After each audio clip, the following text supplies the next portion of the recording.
The Doha Agreement, oh, excuse me, we want to give you an opportunity to have opening statements, as I've been reminded. So, General Austin, you're recognized. Chairman Reed, Ranking Member Inhofe, members of this committee, thank you for the opportunity to appear before you today to discuss our recent drawdown and evacuation operations in Afghanistan. I'm pleased to be joined by Generals Milley and McKenzie, who I know will be able to provide you with additional context. I'd like to make a few points before turning it over to you and to them. And first, I want to say how incredibly proud I am of the men and women of the U.S. Armed Forces, who conducted themselves with tremendous skill and professionalism throughout the war, the drawdown, and the evacuation. Over the course of our nation's longest war, 2,461 of our fellow Americans made the ultimate sacrifice, along with more than 20,000 who still bear the wounds of war, some of which cannot be seen on the outside. And we can discuss and debate the decisions, the policies, and the turning points since April of this year, when the President made clear his intent to end American involvement in this war. And we can debate the decisions over 20 years that led us to this point. But I know that you agree with me that one thing not open to debate is the courage and the compassion of our service members who, along with their families, served and sacrificed to ensure that our homeland would never again be attacked the way it was on 9/11. I had the chance to speak with many of them during my trip to the Gulf region a few weeks ago, including the Marines who lost 11 of their teammates at the Abbey Gate in Kabul on the 26th of August. And I've never been more humbled and inspired. They are rightfully proud of what they accomplished and the lives they saved in such a short span of time. In fact, I'd like to talk to you a little bit about that issue of time.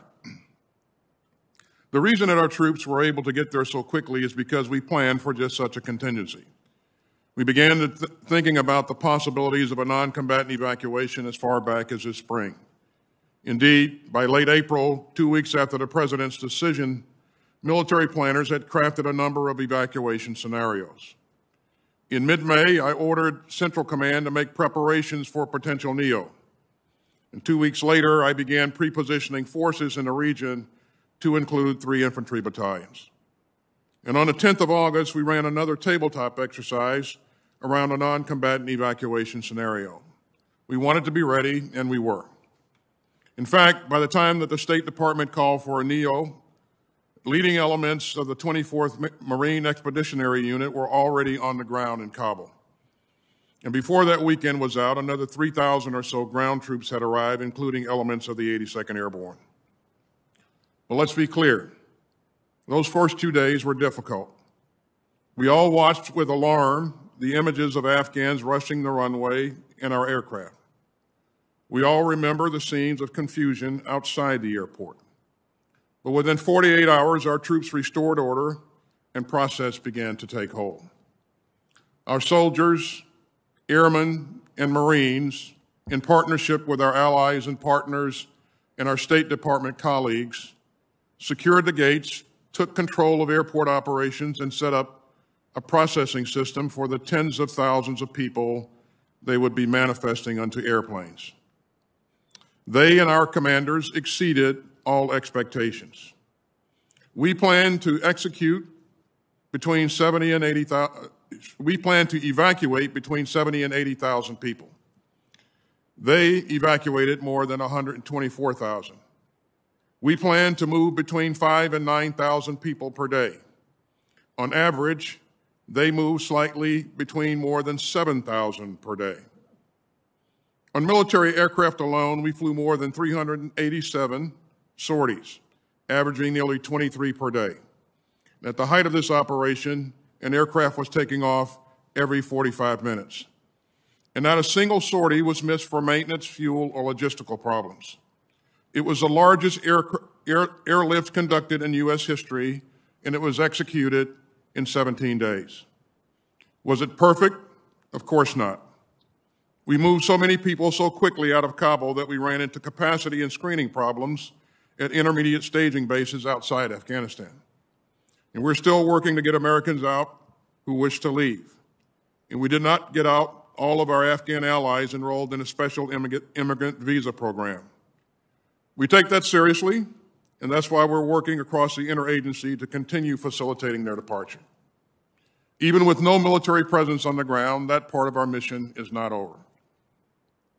And tragically, lives were lost. Several Afghans killed climbing aboard an aircraft on that first day. 13 brave U.S. service members and dozens of Afghan civilians killed in a terrorist attack on the 26th. And we took as many as 10 innocent lives in a drone strike on the 29th. Non-combatant evacuations remain among the most challenging military operations, even in the best of circumstances. And the circumstances in August were anything but ideal. Extreme heat, a landlocked country, no government, a highly dynamic situation on the ground, and an active, credible, and lethal terrorist threat. In a span of just 2 days, from the 13th to the 15th of August, we went from working alongside a democratically elected, longtime partner government to coordinating warily with a longtime enemy. We operated in a deeply dangerous environment, and it proved a lesson in pragmatism and professionalism. We learned a lot of other lessons, too, about how to turn an Air Force base in Qatar to an international airport overnight, and about how to rapidly screen, process, and manifest large numbers of people. Nothing like this has ever been done before, and no other military in the world could have pulled it off, and I think that is crucial. Now, I know that members of this committee will have questions on many things, such as why we turned over Bagram Airfield, and how real is our over-the-horizon capability, and why didn't we start evacuation sooner, and why didn't we stay longer to get more people out? So let me take each in turn. Retaining Bagram would have required putting as many as 5,000 U.S. troops in harm's way just to operate and defend it. And it would have contributed little to the mission that we've been assigned, and that was to protect and defend the embassy, which was some 30 miles away. That distance from Kabul also rendered Bagram of little value in the evacuation. Staying at Bagram, even for counterterrorism purposes, meant staying at war in Afghanistan, something that the President made clear that he would not do. As for over-the-horizon operations, when we use that term, we refer to assets and target analysis that come from outside the country in which the operation occurs. These are effective and fairly common operations. Indeed, just days ago, we conducted one such strike in Syria, eliminating a senior al-Qaeda figure. Over-the-horizon operations are difficult, but absolutely possible. And the intelligence that supports them comes from a variety of sources and not just U.S. boots on the ground. As for when we started evacuations, we offered input to the State Department's decision, mindful of their concerns that moving too soon might actually cause the very collapse of the Afghan government that we all wanted to avoid, and that moving too late would put our people and our operations at greater risk. And as I said, the fact that our troops were on the ground so quickly is due in large part to our planning and our pre-positioning of forces. And as for the mission's end, my judgment remains that extending beyond the end of August would have greatly imperiled our people and our mission. The Taliban made clear that their cooperation would end on the 1st of September. And as you know, we faced grave and growing threats from ISIS-K. Staying longer than we did would have made it even more dangerous for our people and would not have significantly changed the number of evacuees we could get out.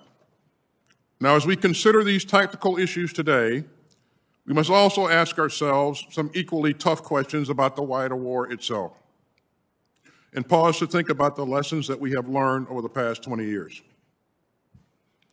Did we have the right strategy? Did we have too many strategies? Did we put too much faith in our ability to build effective Afghan institutions, an army, an air force, a police force, and government ministries? We helped build a state, Mr. Chairman, but we could not forge a nation. The fact that the Afghan army that we and our partners trained simply melted away, in many cases without firing a shot, took us all by surprise, and it would be dishonest to claim otherwise. We need to consider some uncomfortable truths. That we didn't fully comprehend the depth of corruption and poor leadership in the senior ranks. That we didn't grasp the damaging effect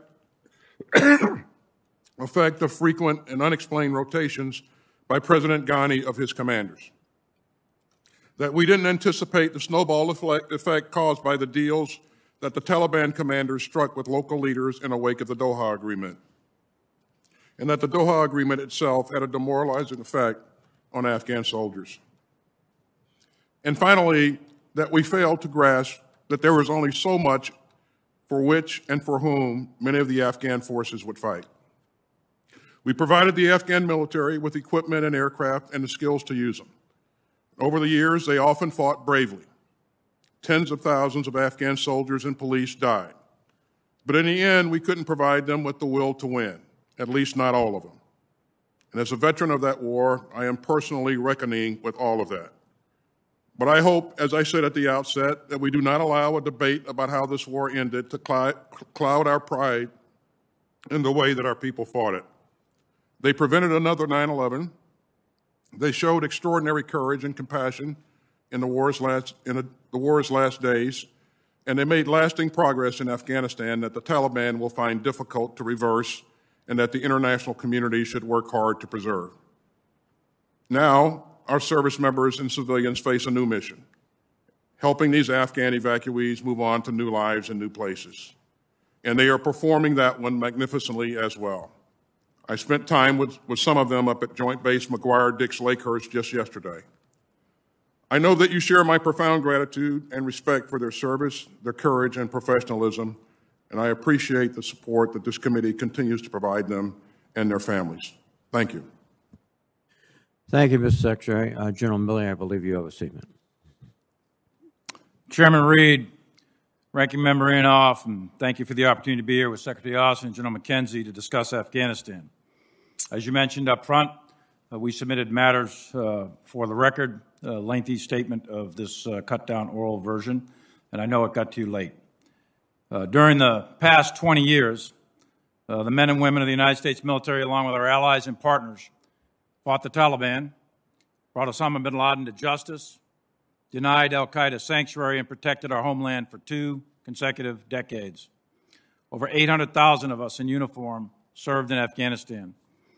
Most importantly, 2,461 of us gave the ultimate sacrifice, while 20,698 of us were wounded in action, and countless others of us suffer the invisible wounds of war. There's no doubt in my mind that our efforts prevented an attack on the homeland from Afghanistan, which was our core original mission. And everyone who served in that war should be proud. Your service mattered. Beginning in 2011, we steadily drew down our troop numbers, consolidated and closed bases, and retrograded equipment from Afghanistan. At the peak in 2011, we had 97,000 U.S. troops alongside 41,000 NATO troops in Afghanistan. 10 years later, when Ambassador Khalilzad signed the Doha Agreement with Mullah Baradar on 29 February 2020, the United States had 12,600 U.S. troops with 8,000 NATO and 10,500 contractors. This has been a 10-year multi-administration drawdown, not a 19-month or 19-day NEO. Under the Doha Agreement, the U.S. would begin to withdraw its forces, contingent upon Taliban meeting certain conditions, which would lead to a political agreement between the Taliban and the government of Afghanistan. There were 7 conditions applicable to the Taliban and 8 conditions applicable to the United States. While the Taliban did not attack U.S. forces, which was one of the conditions, it failed to fully honor any other condition under the Doha Agreement. And perhaps most importantly for U.S. national security, the Taliban has never renounced al-Qaeda or broke its affiliation with them. We, the United States, adhered to every condition.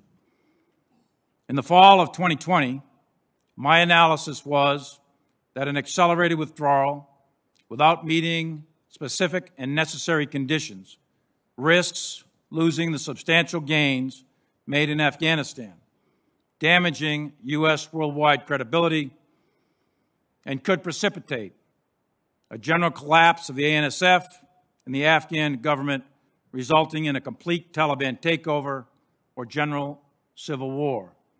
That was a year ago. My assessment remained consistent throughout.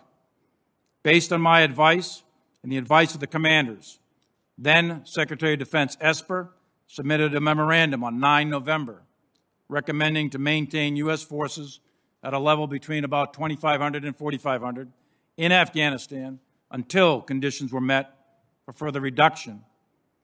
2 days later, on 11 November 2020, I received an unclassified, signed order directing the United States military to withdraw all forces from Afghanistan no later than 15 January 2021. After further discussions regarding the risks associated with such a withdrawal, the order was rescinded. On 17 November, we received a new order to reduce levels to 2,500 plus enabling forces no later than 15 January. When President Biden was inaugurated, there were approximately 3,500 U.S. troops, 5,400 NATO troops, and 6,300 contractors in Afghanistan with a specified task of train, advise, and assist, along with a small contingent of counterterrorism forces. The strategic situation at inauguration was stalemate. The Biden administration, through the National Security Council process, conducted a rigorous interagency review of the situation in Afghanistan in February, March, and April. During this process, the views of the Joint Chiefs of Staff, all of us, the CENTCOM commander, General McKenzie, the U.S. 4A commander, General Miller, and myself were all given serious consideration by the administration. We provided a broad range of options in our assessment of their potential outcomes. The cost, benefit, risk to force, and risk to mission were evaluated against the national security objectives of the United States. On 14 April, the President announced his decision, and the U.S. military received a change of mission to retrograde all U.S. military forces, maintain a small contingency force of 600 to 700 to protect the embassy in Kabul until the Department of State could coordinate contractor security support, and also to assist Turkey to maintain the Karzai International Airport and transition the U.S. military to an over-the-horizon counterterrorism support and security force assistance. It is clear, it is obvious, the war in Afghanistan did not end on the terms we wanted, with the Taliban now in power in Kabul. Although the NEO was unprecedented and is the largest air evacuation in history, evacuating 124,000 people, it came at an incredible cost of 11 Marines, 1 soldier, and a Navy corpsman. Those 13 gave their lives so that people they never met will have an opportunity to live in freedom. And we must remember that the Taliban was and remains a terrorist organization, and they still have not broken ties with al-Qaeda. I have no illusions who we are dealing with. It remains to be seen whether or not the Taliban can consolidate power or if the country will further fracture into civil war. But we must continue to protect the United States of America and its people from terrorist attacks coming from Afghanistan. A reconstituted al-Qaeda or ISIS with aspirations to attack the United States is a very real possibility. And those conditions, to include activity in ungoverned spaces, could present themselves in the next 12 to 36 months. That mission will be much harder now, but not impossible, and we will continue to protect the American people. Strategic decisions have strategic consequences. Over the course of 4 presidents, 12 secretaries of defense, 7 chairmen, 10 CENTCOM commanders, 20 commanders in Afghanistan, hundreds of congressional delegation visits, and 20 years of congressional oversight, there are many lessons to be learned. Two, specific to the military that we need to take a look at, and we will, is did we mirror image the development of the Afghan National Army? And the second is the rapid collapse, unprecedented rapid collapse of the Afghan military in only 11 days in August. However, one lesson must never be forgotten. Every soldier, sailor, airman, and Marine who served there in Afghanistan for 20 consecutive years protected our country from attack by terrorists. And for that, they should be forever proud, and we should be forever grateful. Thank you, Chairman. And if I could, I know that there's some issues in the media that are of deep concern to many members on the committee.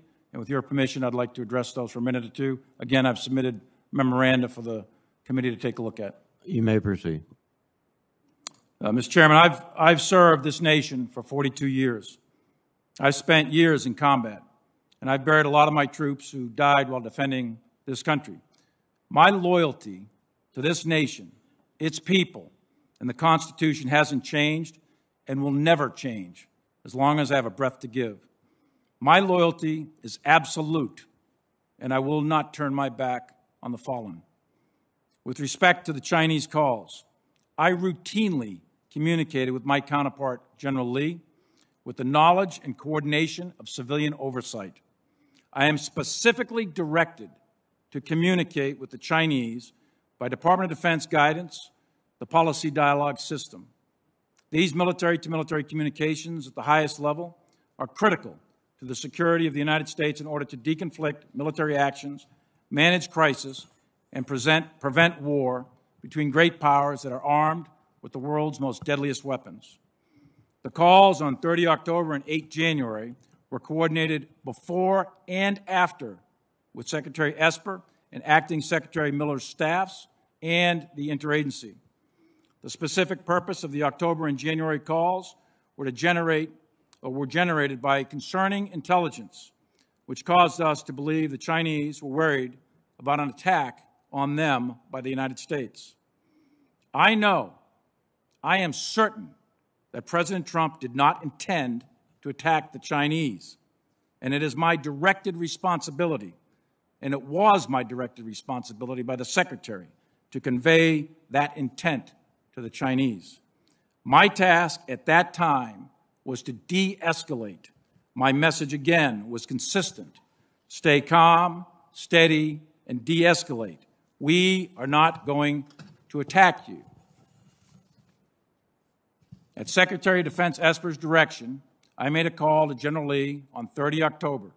8 people sat in that call with me, and I read out the call within 30 minutes of the call ending. On 31 December, the Chinese requested another call with me. The Deputy Assistant Secretary of Defense for Asia-Pacific Policy helped coordinate my call, which was then scheduled for 8 January, and he made a preliminary call on 6 January. 11 people attended that call with me, and readouts of this call were distributed to the interagency that same day. Shortly after my call ended with General Lee, I personally informed both Secretary of State Pompeo and White House Chief of Staff Meadows about the call, among other topics. Soon after that, I attended a meeting with Acting Secretary Miller where I briefed him on the call. Later that same day, on 8 January, Speaker of the House Pelosi called me to inquire about the President's ability to launch nuclear weapons. I sought to assure her that nuclear launch is governed by a very specific and deliberate process. She was concerned and made various personal references characterizing the President. I explained to her that the President is the sole nuclear launch authority and he doesn't launch them alone, and that I am not qualified to determine the mental health of the President of the United States. There are processes, protocols, and procedures in place, and I repeatedly assured her that there is no chance of an illegal, unauthorized, or accidental launch. By presidential directive and Secretary of Defense directives, the chairman is part of the process to ensure the President is fully informed when determining the use of the world's deadliest weapons. By law, I am not in the chain of command, and I know that. However, by presidential directive and DoD instruction, I am in the chain of communication to fulfill my legal statutory role as the President's primary military advisor. After the Speaker Pelosi call, I convened a short meeting in my office with key members of my staff to refresh all of us on the procedures which we practice daily at the action officer level. Additionally, I immediately informed Acting Secretary of Defense Miller of Speaker Pelosi's phone call. At no time was I attempting to change or influence the process, usurp authority, or insert myself in the chain of command. But I am expected, I am required to give my advice and ensure that the President is fully informed on military matters. I am submitting for the record a more detailed and unclassified memoranda that I believe you all now have, although late. And I welcome a thorough walkthrough on every single one of these events. And I'd be happy in a classified session to talk in detail about the intelligence that drove these calls. I'm also happy to make available any email, phone logs, memoranda, witnesses, or anything else you need to understand these events. My oath is to support the Constitution of the United States of America against all enemies, foreign and domestic, and I will never turn my back on that oath. I firmly believe in civilian control of the military as a bedrock principle essential to the health of this republic, and I'm committed to ensuring that the military stays clear of domestic politics. I look forward to your questions, and thank you, Chairman, for the extra time. Thank you, General. General McKenzie, I understand you do not have a statement. Is that correct? Sir, I'll waive my statement in order to get us back on schedule. Thank you very much, General.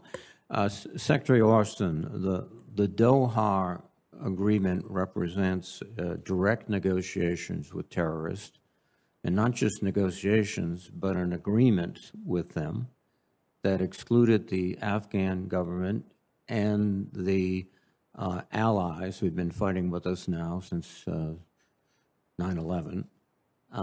It set a fixed departure date with conditions has been indicated were not really followed consistently by the Taliban. As you considered in April what to do, did the intelligence suggest to you that reneging on the departure of the troops would lead to significant attacks against American and allied military forces? Chairman, to my recollection, the intelligence was clear that if we did not leave in accordance with that agreement, the Taliban would recommence attacks on our forces. And they would include the blue-on-green attacks and any other means they could use to attack American forces. That's correct, Chairman. So the choice was, in many respects, were we going to incur additional casualties indefinitely in Afghanistan? That's one way to look at it. Is that fair? That's correct, Chairman. You certainly would have to take additional measures to be able to defend yourself if the Taliban recommence their offensive operations against us. Now, General Milley and General McKenzie, did the Doha Agreement affect the morale of the Afghan forces, i.e., was there a sense now that even though it was months away, that the United States was leaving since we had agreed to leave? I'll let Frank talk the details, but my assessment is yes, Senator. It did affect the morale of the Afghan security forces. General McKenzie? Sir, it's my judgment that the Doha Agreement did negatively affect the performance of the Afghan forces, in particular by some of the actions that the government of Afghanistan was required to undertake as part of that agreement. And one of the critical issues was the agreement to withdraw contractors, which are basically the engine that maintains the Air Force of Afghanistan and many other logistical operations. And that was just as critical as the troop departure, I would assume. Chairman, it was. We had plans in place to try to conduct those operations from over the horizon. They were not as effective as having contractors on the ground on site with the aircraft. The momentum appeared to be shifting to the Taliban. Indications were their penetration of parts of the country in the northern sectors, particularly, which traditionally opposed the Taliban, the Northern Alliance. But that started, to be fair, that started long before Doha. There are some commentators who have suggested since 2014 the Taliban have been surrounding provincial capitals, insinuating themselves into the politics of the local communities, striking bargains. Is that your impression too, General McKenzie? So I think it is a good assessment that from 2014 on, the Taliban did pursue that strategy, and they had some success. Now, the government of Afghanistan also had success holding on to centralized urban areas and population centers. But the Taliban pursued a distinct strategy and had some success with it. Now, Secretary Austin, you did provide your best military advice to the President regarding the situation in Afghanistan, and has been recounted several times. There were multiple meetings, and he received advice from many different quarters.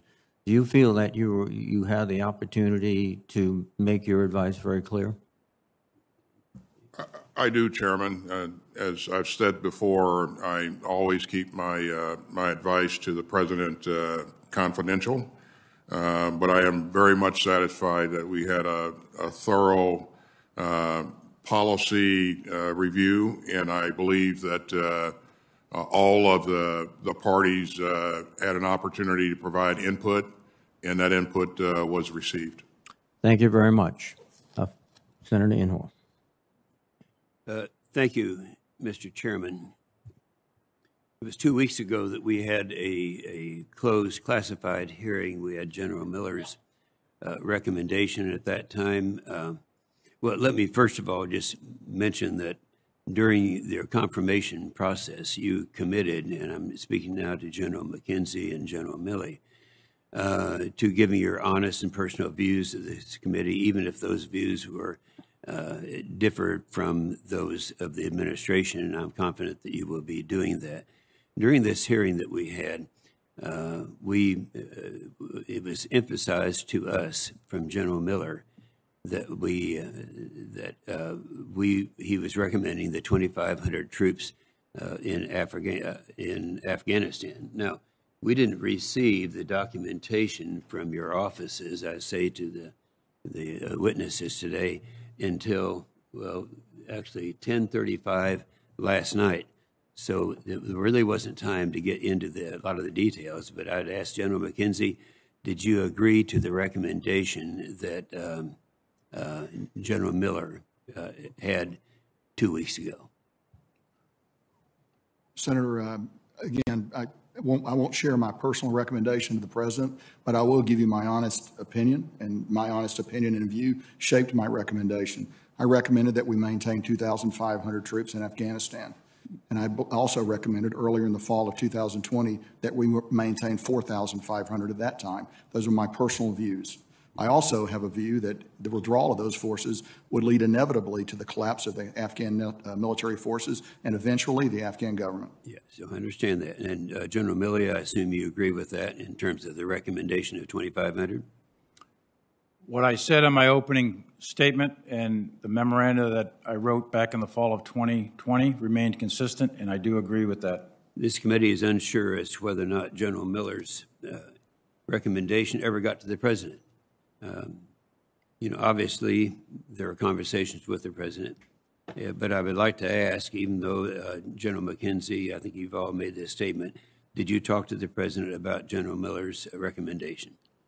Sir, I was present when that discussion occurred, and I'm confident that the President heard all the recommendations and listened to them very thoughtfully. So one of the recommendations that was made by the three of you would be the recommendation that originally was made by General Miller's 2 weeks ago.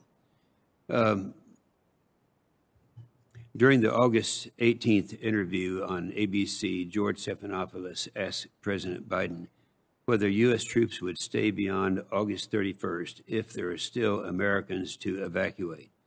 President Biden responded, and this is a quote, "If there's American citizens left, we're going to stay to get them all out. This didn't happen. The President Biden's decision resulted in all of the troops leaving, but the American citizens are still trying to get out. How many American citizens, is it your opinion, are still there? Just go down the line, each one of you. Anyone? Senator, I would defer to the State Department for that assessment. That's a dynamic process. They've been contacting the civilians that are in Afghanistan, and again, I would defer to them for definitive numbers. Mm-hmm. Go ahead. Others? Just same as the Secretary just said. There were numbers at the beginning of this whole process with the F-77 report out of the embassy. And we know that we took out almost 6,000, I guess it is, American citizens.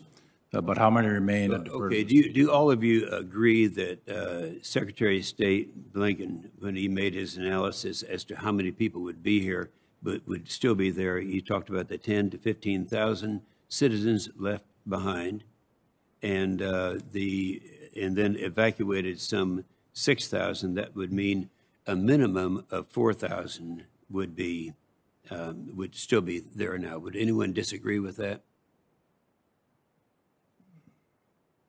By your silence, I assume you agree. I have no. I personally don't believe that there are 4,000 American citizens still left in Afghanistan, but I cannot confirm or deny that, Senator. So you think Secretary of State was probably wrong in his analysis? Thank you, Mr. Chairman. Thank you. And just for the record, the chair and the vice chair / ranking member have each abided by the 5-minute rule. So fair's fair. Thanks for watching, and if you haven't already, please consider subscribing to our channel. And while you're at it, please leave us a comment. Thank you for watching.